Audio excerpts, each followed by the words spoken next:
Димаш аға, Кеңес одағының президенті Горбачев жолдас осы бұдан 2 ай бұрын Қазақстанның 5 облысын Ресейдің жері деген пікір айтты. Осыған қалай қарайсыз? Бұл мәселені осыдан 5-6 ай бұрын Орыстың Америкада жазатын Солженицын деген писательде көтерілген мәселе. Ал өнеге мына аяғында мына Горбачевтың сөзі. Ал менің бүгін бойынша бұл сандықтаған сөз. Оның айтқан ауыстардың барлығы мына Қазақстың солтүстік облыстары.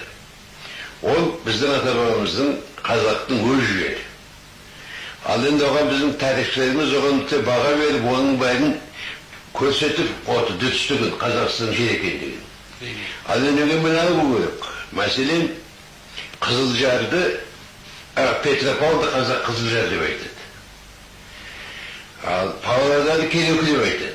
Ал енді шын айтпан оларды Кереку емес. Онда бұның орыстың сәудегері болған Карякин деген. Ал Карякиннің мәгазиннен тауар алуға Павлодардың қазақтары барғанда айтады, мана Карякинға барайық. Керекуді сатып алайық, соның мәгазині бар.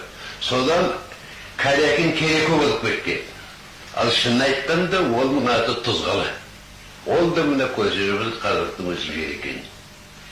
Өнген өзіңді белгілі Хрущевтің заманында Хрущевтің бұйрығы бойынша Ақмоланы Сенеград деп атадық. Бұл да қазақтың өзінің жері. Ал бұның бәрін қысып айтқанда, ол Горбачевтің айтқан сөз сандықтағы сөз. Тарихты білмеген үшін, өз ел жұртында не болып жатқанын білмеген жолы айтылған сөз. Бұл бір қазақтың өзінің жері, еліміздің, атамыздың, бабамыздың жерлері. Мұны үйтіп сүге болмайды. Мен оны айтқанымен көнбеймін, оған мен қарсымын.